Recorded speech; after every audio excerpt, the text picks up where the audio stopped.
There is a quiet theft that goes unnoticed by most. It does not break into your home or drain your bank account. It does not come with a mask or a weapon. In fact, it arrives dressed as normalcy, camouflaged in the daily habits of the modern world. But its damage is absolute. It steals the only thing you cannot replace, time. And by the time you realize it's gone, it is too late to call for help, too late to retrieve what has been lost. For time, once taken, does not return. It does not negotiate. It does not offer apologies. It simply vanishes, silently, absolutely, and forever. And the greatest tragedy is not that it leaves, but that we offer it up so freely. A man can lose his fortune and regain it. He can lose his home and rebuild. He can even lose his health and recover. But time is the one currency you spend without knowing your balance. Every minute given to something unworthy is not an act of generosity. It is an act of unconscious betrayal. And it is a betrayal not of others, but of yourself. You are not simply wasting time. You are wasting the portion of your life that contains everything else. Your dreams, your strength, your clarity, your presence, your peace. All of it is embedded in the hours you trade each day. And yet we barter it for distractions, for obligations we do not believe in, for entertainment that does not enrich, for conversations that leave us hollow, for the approval of people who do not love us. We give it away, and then wonder why our lives feel so thin. The Stoics were not strangers to this problem. Though their world moved slower, their warnings were fierce. Seneca's words are as sharp now as when they were etched in ink. It is not that we have a short time to live, but that we waste much of it. He did not say this casually. He said it because he saw men around him who lived as if time were inexhaustible, who chased wealth, who begged for political favor, who clung to luxury, but who could not sit alone with their own mind for even an hour. These men had everything but presence. They had motion but no meaning, activity but no aim, and in their wake they left a trail of unfinished selves. Reclaiming your time begins with an act of philosophical rebellion, not against society, not against your calendar, but against the internal confusion that tells you your life belongs to everyone but you. This confusion is planted early. We are taught that being busy is noble, that being available is virtuous, that being useful to others is the measure of a worthy man. But the Stoic does not accept this. He does not exist to be useful in the eyes of others. He exists to live in accordance with reason and virtue. And he knows that he cannot do that if every moment of his day is spent reacting, if his time is always spoken for, if he lives in the frantic shadow of someone else's priority. And so, the Stoic begins with stillness. Not idleness, but stillness. He watches the frenzy of the world and does not join it. He sees the lure of productivity traps and declines the bait. He chooses his duties deliberately. He asks not what will impress others, but what will preserve his inner freedom. He lets the world pass by if it must, because he knows that the man who cannot be alone with his own thoughts is not yet a man. He is an echo. To reclaim your time is to commit a radical act in a world that profits from your distraction. Every advertisement is a bid for your attention. Every platform is a thief masked as a convenience. Every open tab, every unread message, every algorithmic notification is a drip of your life being redirected from depth to noise. You think you are browsing, but you are bleeding. You think you are connecting, but you are being scattered. You think you are relaxing, but you are being reprogrammed to tolerate shallowness. And the cost is never just the hour you spend, but the strength of mind you sacrifice with it. So you begin with boundaries. Not walls built in bitterness, but gates forged in self-respect. You decide, consciously, fiercely, who gets your time and who doesn't. You begin to schedule solitude like others schedule meetings. You begin to see your morning not as a preparation for chaos, but as a sacred anchoring. You do not check your phone the moment you wake. You do not give your first thoughts to strangers. You give them to yourself, to reflection, to principle, to the breath. Because the first moment of your day sets the tone for everything else. It is either an offering to the divine within you, or a sacrifice to the machines that feed on your soul. And this reclamation is not glamorous. It is not a montage of perfect productivity. It is work, slow, deliberate, internal work. It is sitting with discomfort instead of numbing it. It is leaving messages unanswered without guilt. It is saying no without apology. It is disappointing others who have grown fat on your compliance. It is breaking the habit of being perpetually available, perpetually agreeable, perpetually disrespected by the small demands that add up to a stolen life. And as you strip away the unnecessary, you begin to hear it, your own voice. Not the one shaped by social obligation, but the voice that speaks when you are no longer rushing. The voice that asks, what do you actually want to do with your time? Who would you become if you stopped trying to please everyone? How much of your potential have you abandoned because you were too busy maintaining the image of being busy? These are not surface questions. They are summons. And the Stoic answers them not with words, but with a new shape to his days. He walks slower. He listens longer. He reflects more. He protects his time like a sovereign protects a kingdom. Not out of paranoia, but because he knows that everything sacred flows from it. The moments with his children, the depth of his thinking, the quality of his work, the stillness of his mind, the strength of his character. None of these can flourish when time is treated like a sewer. They require space. They require silence. They require commitment. And that commitment is costly. It demands that you walk away from much of what the world celebrates, that you leave the theater, that you say no to applause, that you endure being misunderstood. But in return, you get something priceless. Your life returned to your own hands, and you begin again, not with a to-do list, but with a vow. I will no longer let others write the story of my time.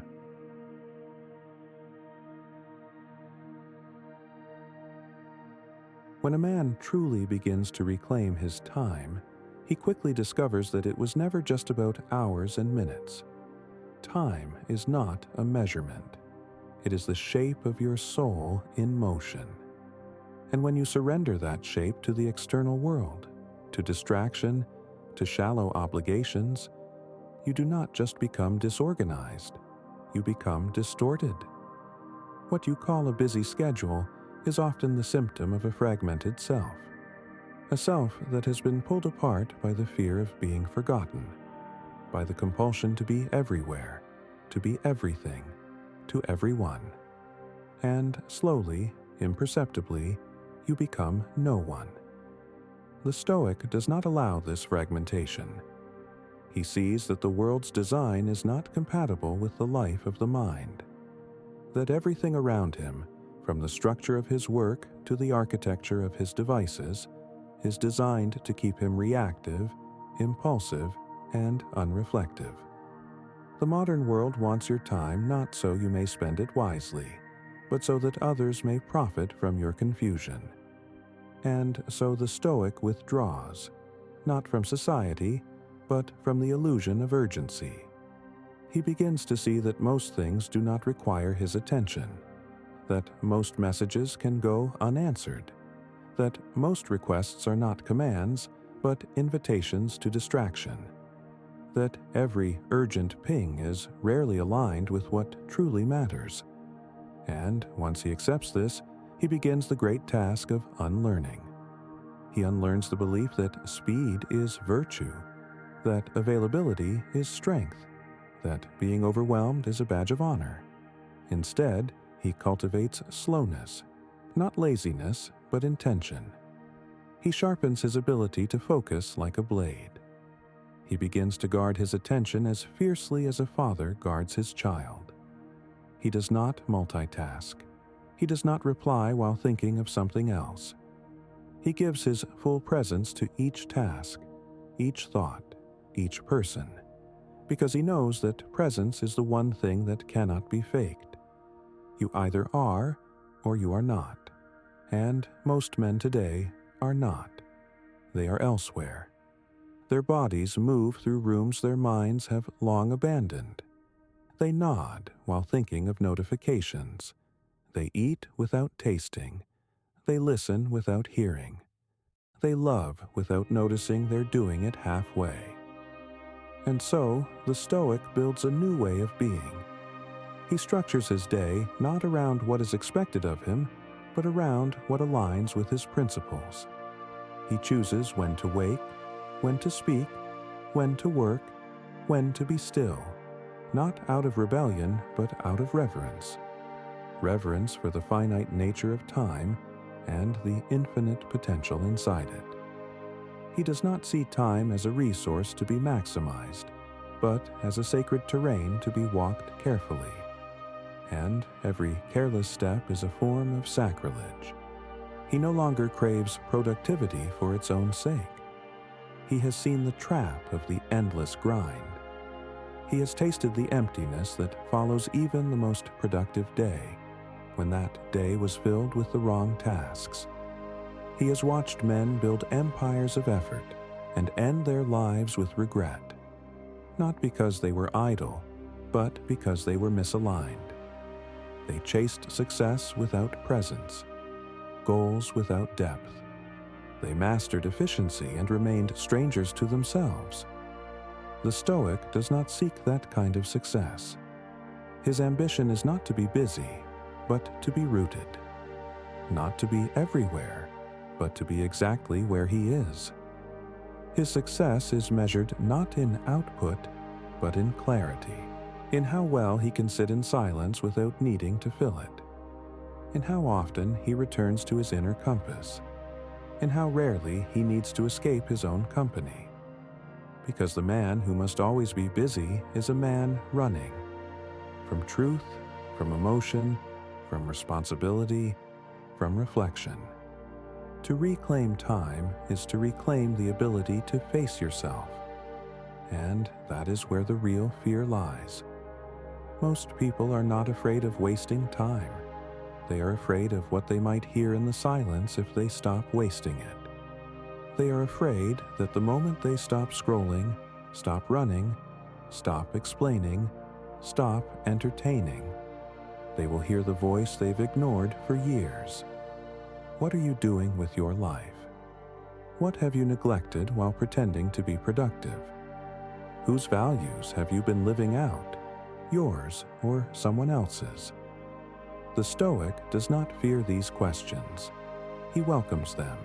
He sits with them. He lets them burn through the layers of illusion until only the essential remains. And from that essential place, he begins to rebuild. Not a calendar, but a character. Not a schedule, but a soul. He chooses what to say yes to with care. He learns that saying yes too easily is not kindness. It is weakness. That being always available is not generous. It is self-erasure. He stops giving away slices of his day to people who treat his time as if it were infinite. He no longer fears being called selfish, because he understands that guarding his time is not selfish, it is moral. Because a man who is exhausted, distracted, and disconnected is of little use to anyone. And so he prioritizes what nourishes him. He does the deep work. the thinking that requires silence, the reading that requires patience, the conversation that doesn't begin with a goal but with curiosity, the kind of rest that restores his mind, not just his muscles. And when he works fully. When he rests completely. When he speaks deliberately. His life becomes a series of chosen moments rather than accidental ones. A life of authorship, not of obligation. And from this way of living, a new kind of power arises. Not the power to dominate others, but the power to walk away. To say no without guilt. To disappoint with dignity. To let go of popularity in exchange for peace. To lose the world and gain his soul. Because time, once reclaimed, becomes a source of strength. Every hour you protect sharpens your edge. Every minute you spend in alignment becomes a small act of rebellion against a culture of waste. And slowly, day by day, you begin to look in the mirror and see someone you recognize. Not a man frantically trying to keep up, but a man who has chosen his pace. Not a man who drowns in the expectations of others, but one who lives by his own. And that man sleeps well, because his day belonged to him. A man who has reclaimed his time walks differently. Not with arrogance, not with performance, but with a kind of internal stillness. His pace is unhurried, not because he moves slowly, but because he no longer races against shadows. He does not compete with clocks. He does not measure his worth by how many things he can cross off a list. He is not running late to his own life, because he is living it, and others notice. Some envy it, some resent it. Some can't understand it. They wonder how he has time to think, to walk, to rest, to refuse. They call it privilege, or selfishness, or even laziness, because they have never known a life not dictated by urgency. But what they are seeing is not luck. It is discipline. It is sacrifice.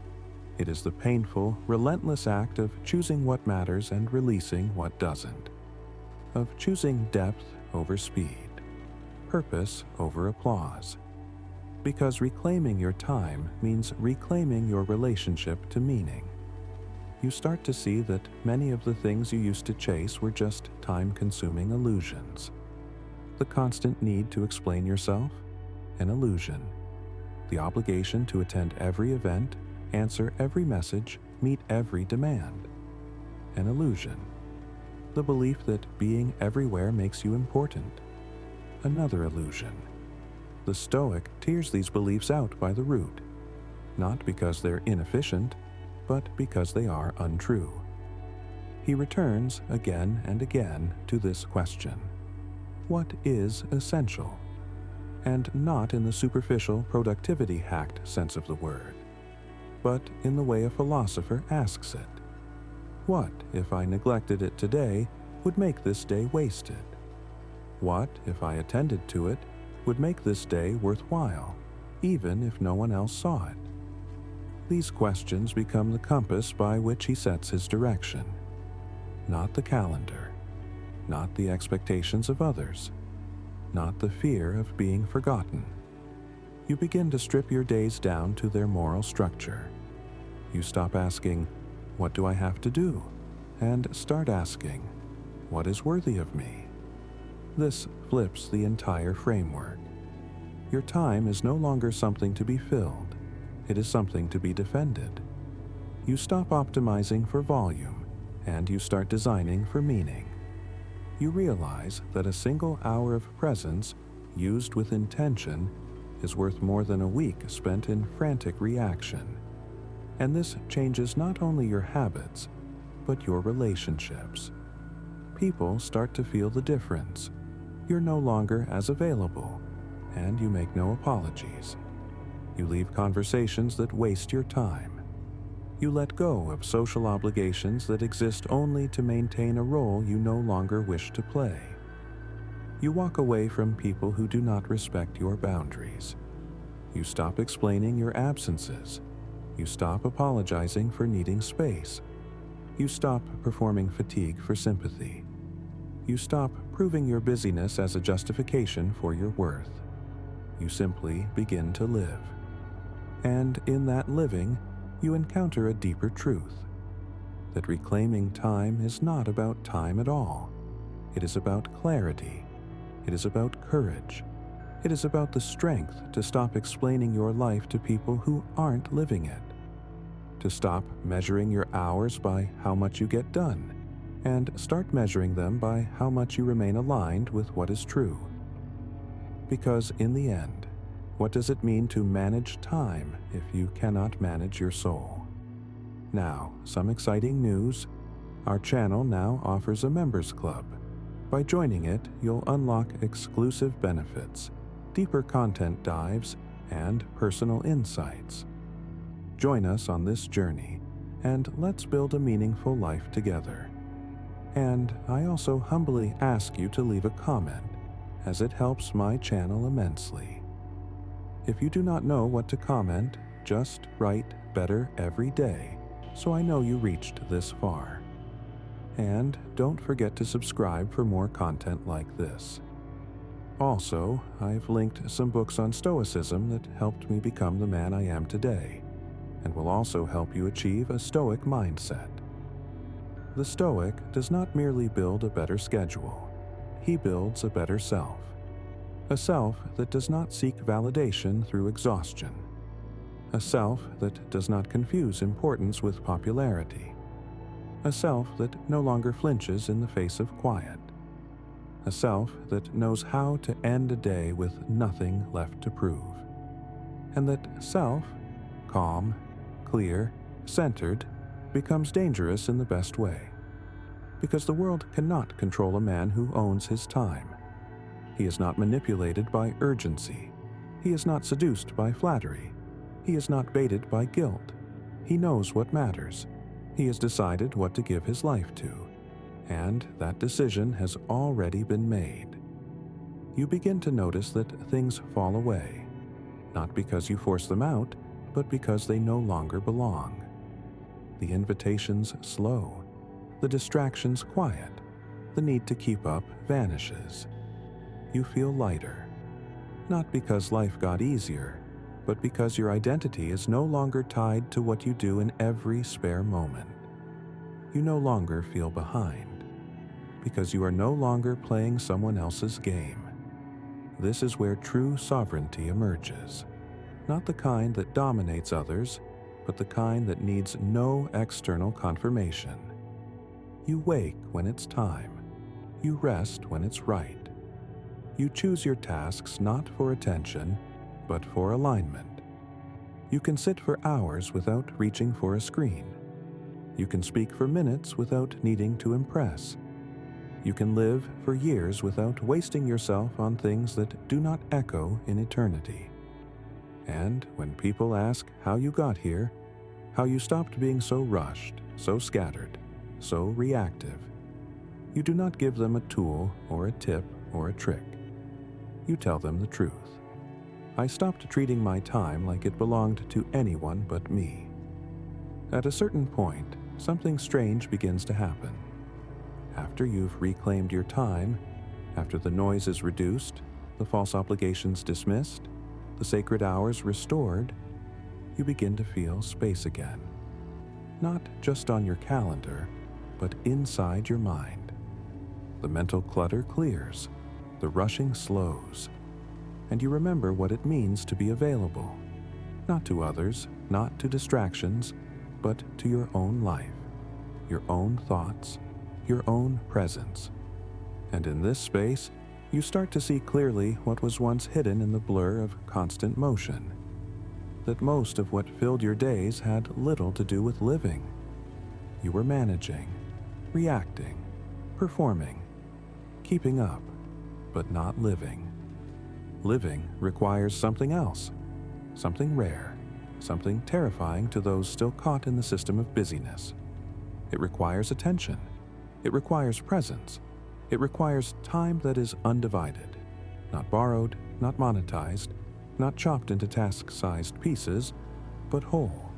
yours. And so the Stoic enters a new stage of refinement. He is no longer just defending his time. He is now mastering it. He is shaping it around the kind of life he wishes to live, not the one the world has offered him. He begins to build rituals, not habits for performance, but rituals for depth. Mornings of silence, afternoons of deep work, evenings of solitude, or connection or reflection, not because they look good, but because they are good, because they strengthen the muscle that is so easily atrophied in a reactive life. Choice.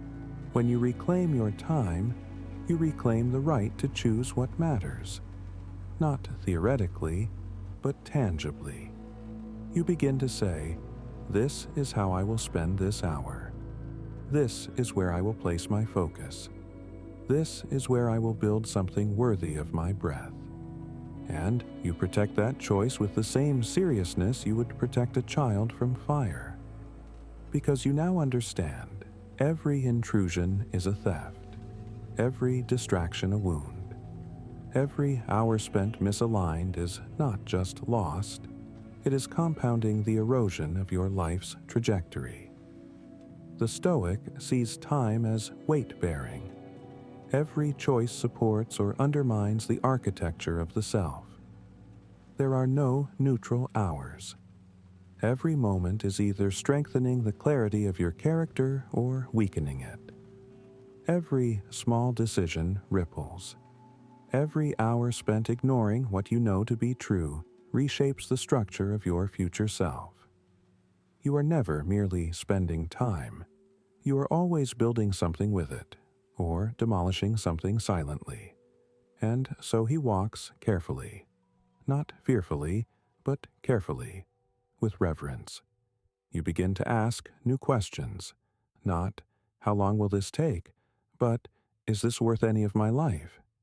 Not, "Will this make me look productive?" but, "Will this deepen my clarity?" Not, "What will they think if I say no?"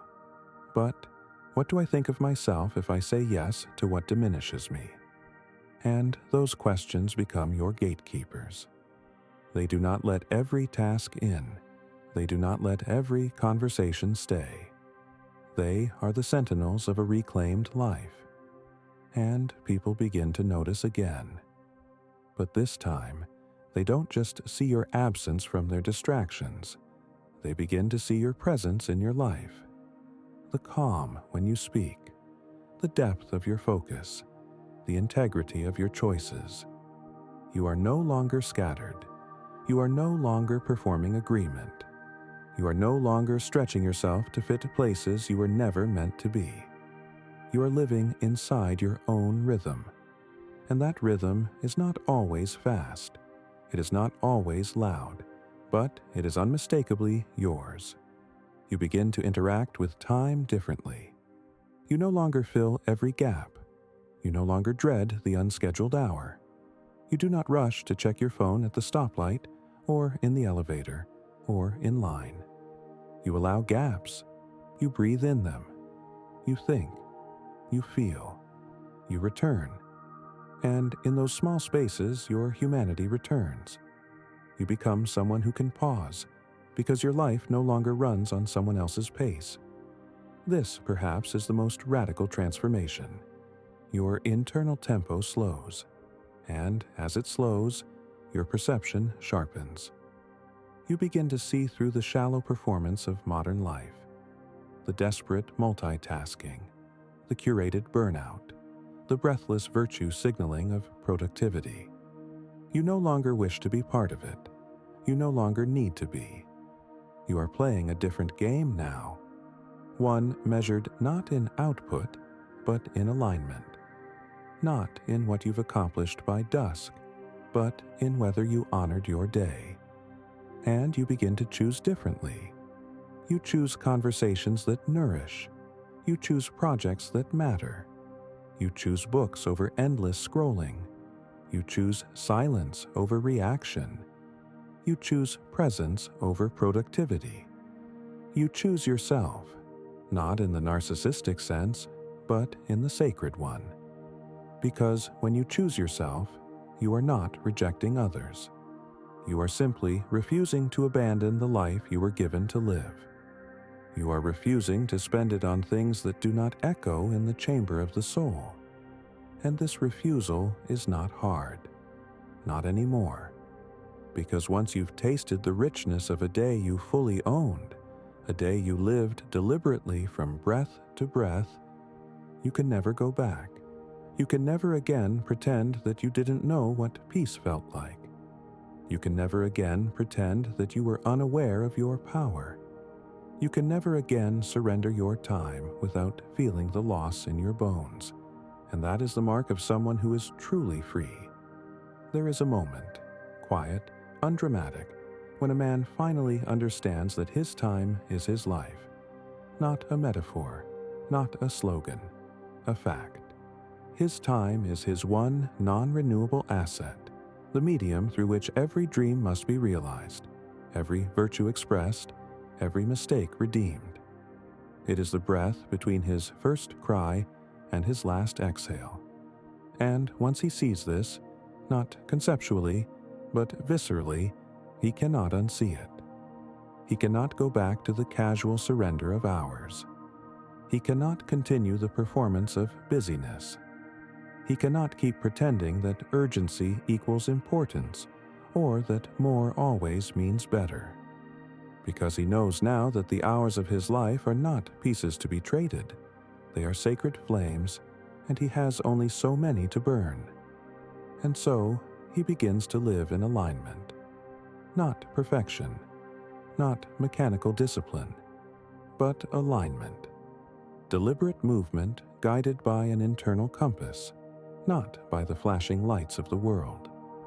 He doesn't need a crisis to wake him up. He doesn't need a collapse to clarify what matters. He is awake now, fully, and in that wakefulness, every decision becomes lit by firelight. He sees what deserves his presence and what is trying to rob it. He no longer apologizes for choosing peace over noise. He no longer feels guilty for turning down invitations that violate his rhythm. He does not second-guess the weekends he spends in solitude, or the afternoons where no productivity happens. But a life is quietly fortified. He does not explain why he lives differently. He simply does, because he understands what others have not yet dared to ask. How many hours of my life am I willing to give to what doesn't matter? And he answers, none. The world will never understand this man. It will call him antisocial, arrogant, detached. It will question why he doesn't attend every meeting, reply to every message, show up for every small emergency. But the Stoic is unmoved. He knows that to live on everyone else's schedule is to die without ever living your own. He knows that presence is expensive, and most things can't afford it. He has made peace with being misunderstood, because he has chosen something more valuable than approval: authorship. He is writing his life in full paragraphs now. No more half-sentences interrupted by tasks he didn't choose. No more blank pages filled with other people's priorities. No more editing his dreams to match the timeline of a culture addicted to rush. And so he builds slowly, quietly, like a craftsman who knows the difference between fast and true. His work deepens, his relationships deepen, his sense of self deepens, because he is finally rooted, not scattered, not strained, not stretched across platforms and plans, but here, fully here, in this hour, in this act, in this conversation, in this breath. You begin to notice what has changed. It is not just your schedule, it is your soul. You no longer run from yourself. You no longer fill every silence. You no longer mistake exhaustion for virtue. You have stopped equating being needed with being alive. You have learned to sit quietly in your own presence and feel it as enough. And in doing so, you become immune to the world's tricks, the manipulations, the bait, the glamour of urgency, the shame of stillness. You are no longer seduced by the chaos because you no longer need it to feel real. And so the man who once scattered his time like sand now builds with it like stone. His days are no longer a blur. They are architecture. There is weight in them, texture, meaning. And he carries them not like a burden, but like a sword. Because time, once reclaimed, is not just a calendar regained. It is a life resurrected. And the man who has resurrected his life becomes a threat to the culture that devours life in exchange for attention. He no longer complies. He no longer chases. He no longer feeds the machine. He simply lives, and that is enough. His example becomes a quiet revolution. Others notice, some follow. Not because he persuades them, but because peace is contagious when it's real. And when death comes, because it will, he does not flinch. He does not plead for more time, because he used the time he had. He does not scramble to write final words, because his life already spoke them. He does not fear the end, because he lived from the middle, fully, cleanly, deliberately. He shakes death's hand with calloused palms, unashamed. And in the final hour, there are no regrets. Not because his life was easy, but because it was his. Every hour, every breath, every word.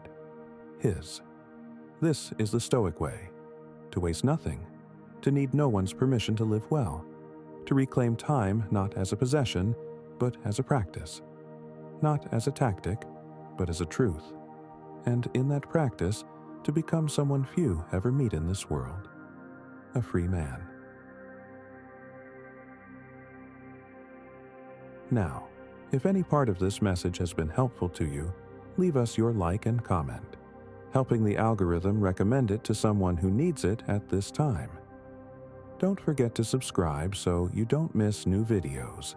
And if you look through the videos we've already uploaded, you're sure to find something to take with you.